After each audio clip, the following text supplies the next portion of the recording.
What's up, YouTube? This is CJ. And Sarah.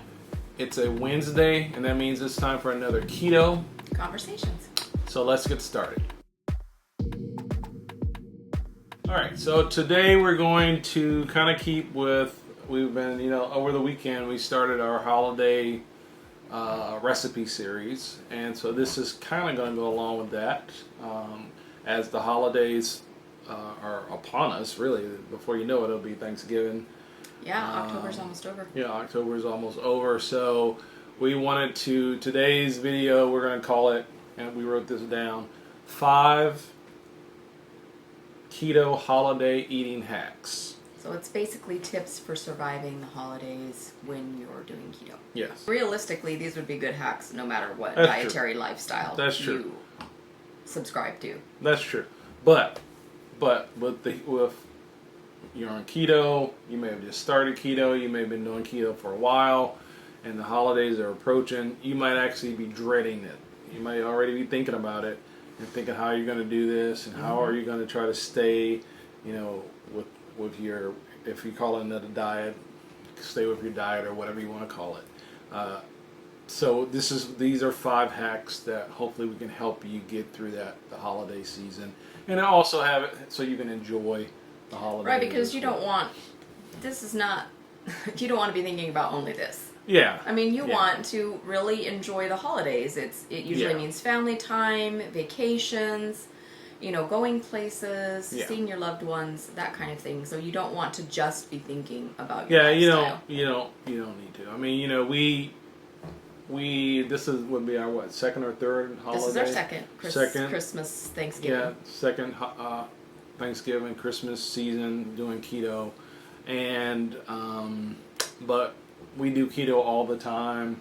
We've been doing it for almost 2 years. You've been even longer than that, and so we're kind of in, know how to do it, and so we want to try to help other people know what you can do. So we're going to start off, and I think you got the first tip. Yes. So tip number 1 is to eat more fat, because that's going to keep you full and you're going to be less likely to indulge. And coupled with that, another good tip to follow that goes along with tip number 1 is to eat before you go. If you know that you're going to go to your grandma's house for Christmas dinner, or you're going to go to your office party, or whatever the case may be, eating before you go and eating something that's high in fat is going to satiate you, so that when you get to that party or you get to that dinner, it's going to allow you to make better choices. Because you won't be starving. Yeah, you won't be starving. Mm-hmm. So because a lot of times when you come across food, seasonal food, you're hungry, and so anything sounds good, anything looks good, even if it's not a nutrient-dense food or anything that's high quality that you would normally eat. It's just like when you get starving, fast food sounds good, and a salad doesn't always sound good. Right. So sometimes it's better, and they say that's true anytime you go to a party and you're concerned about overeating or overindulging in things that you wouldn't normally consume, is eating before you go. Okay. So that you make better choices when you get there. So eat more fat, but then also eat before you go. Yeah. Okay. Most of the time, for most occasions, I mean, unless people, drop by your house and it's a surprise or whatever, for most occasions you have some kind of, it's ahead of time, you know about it. So you have the opportunity to eat. And so then the eat more fat has to do with, again, that you're going to be satiated. Okay, keeping you full. Because if you just you're generally eat, full. Yeah. I mean, if you grab a cheese stick on your way out, that's not really eating. That's not really planning ahead. You haven't really satiated yourself. So.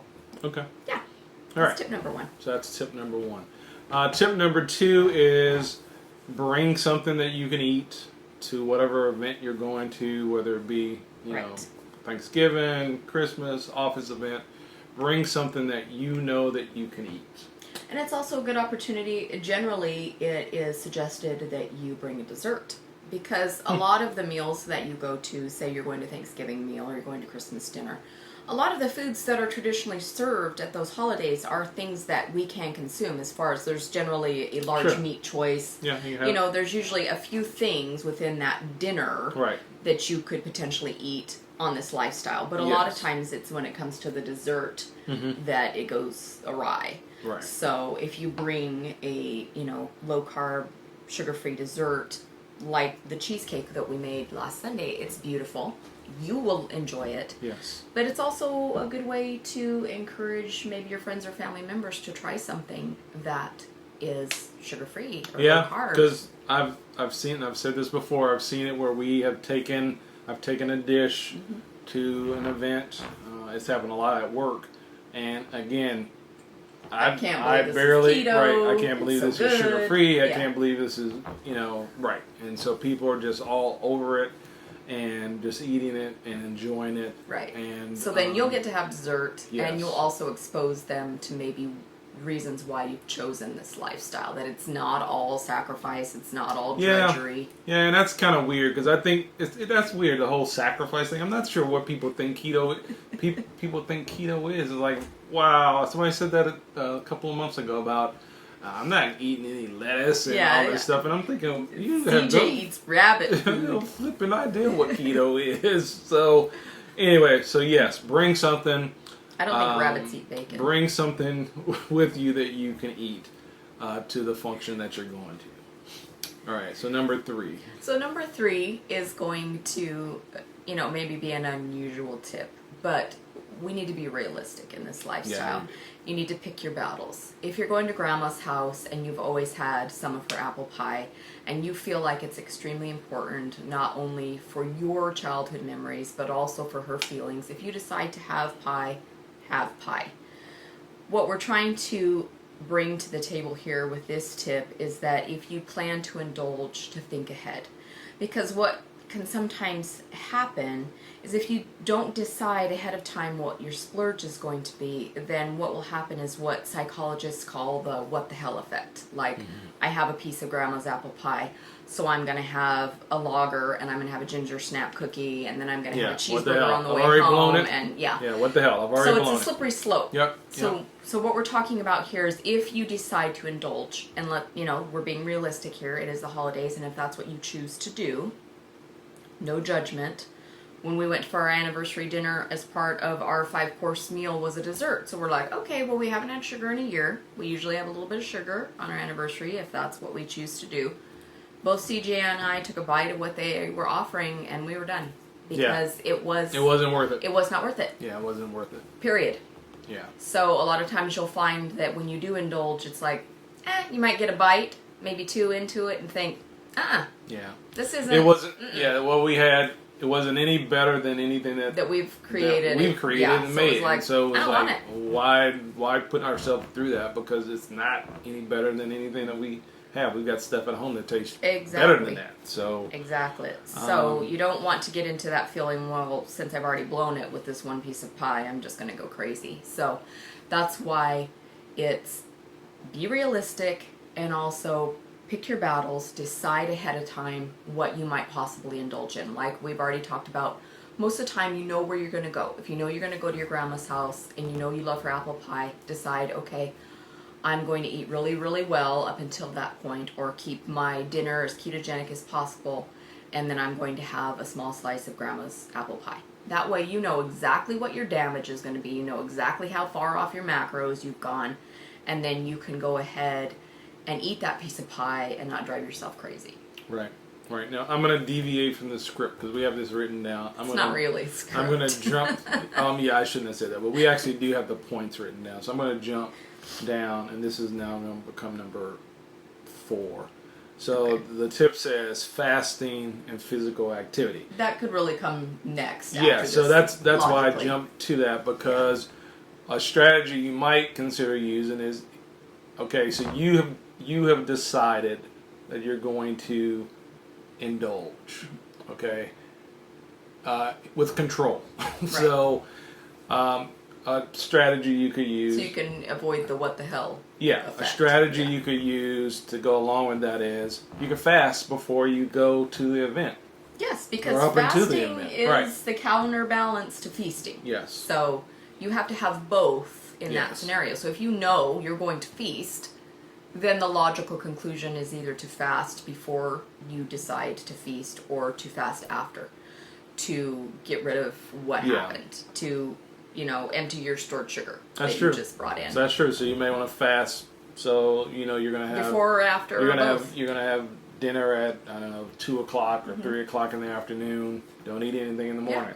Have some coffee. You go. You do your thing. Because you're going to be eating a lot of food. Right. And then realistically, even if you go from a calories in, calories out perspective, you will have only consumed basically what you would have consumed the rest of the day with this one large meal. Right. And so Plus, it keeps your insulin in that one spot. Yes, keep your insulin down. And then also though, then you can fast afterwards because you've eaten, you decided to indulge. You had grandma's apple pie, a piece of it. I went and see that's just it.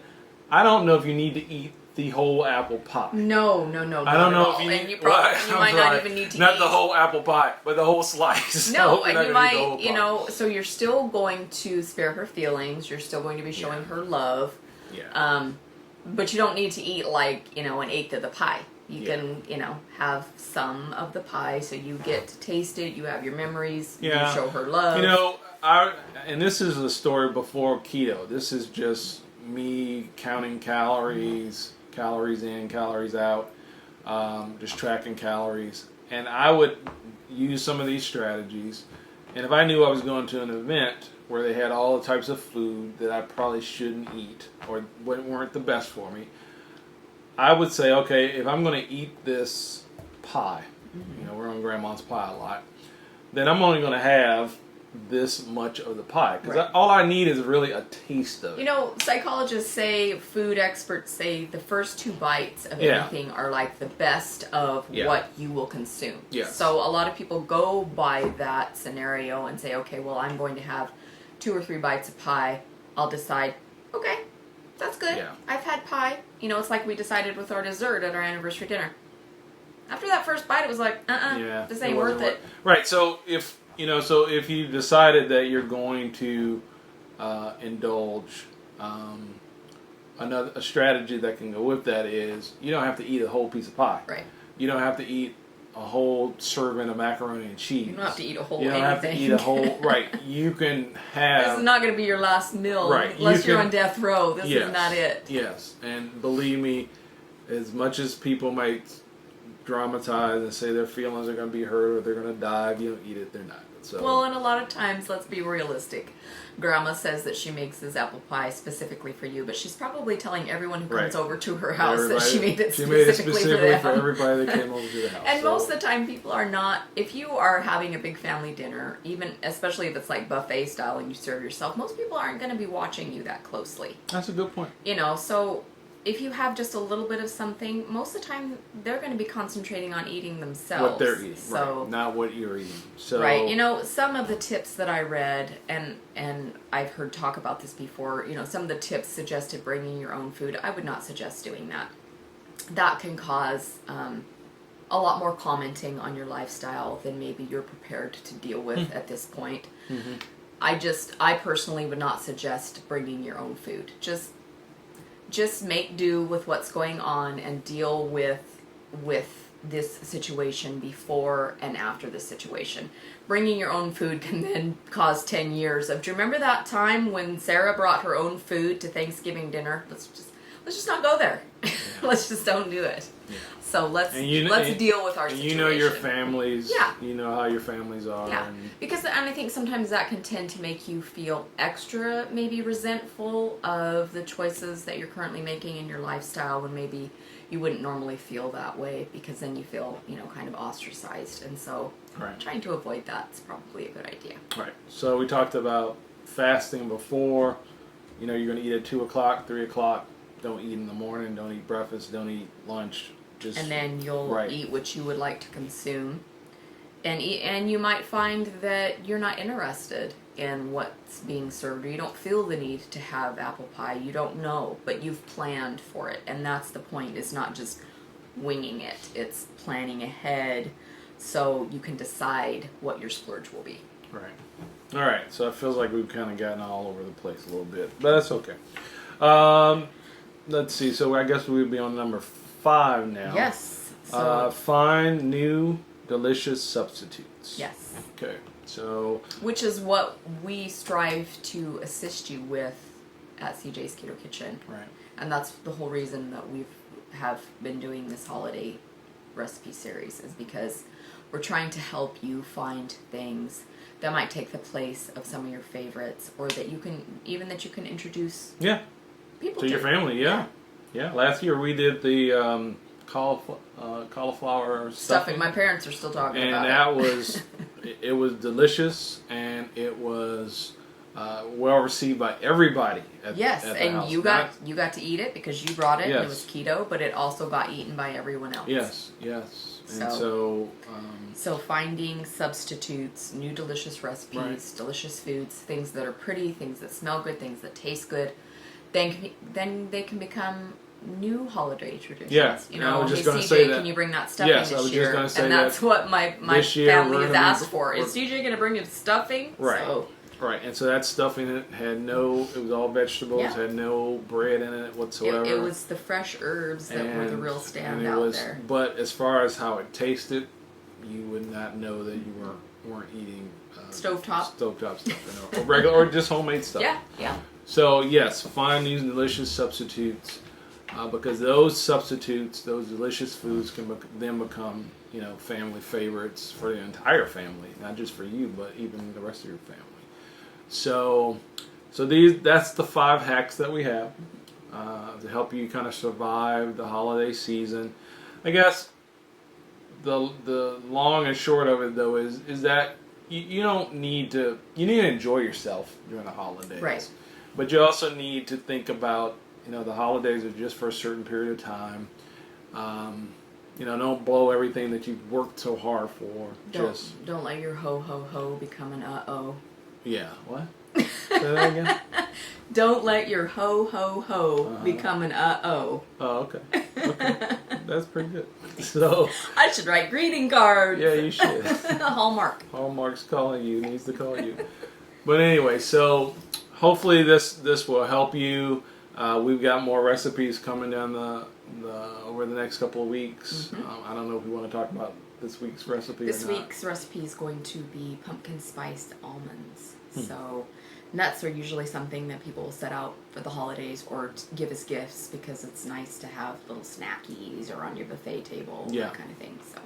So So this is a snack that you can make. Or give as a gift. Or give as a gift, and you can take it to an upcoming holiday event. And yes, you can eat it as well. So if you've got other tips that you've thought about, please let us know in the comments. We'd love to hear from you, because we are really all about trying to help each other in the keto lifestyle. That's why we do these keto conversations. Yeah, and so if you've got comments, or you've got tips that you might want to throw out so other people can see or think about, feel free to do that in the comments as well. So if you're new to this channel, this is our Keto Conversation segment. We do this every Wednesday. We do new recipes every Sunday, and we hope that you consider subscribing, and we appreciate you being here. So thanks for watching CJ's Keto Kitchen, and have a great rest of the week. Bye-bye. Peace.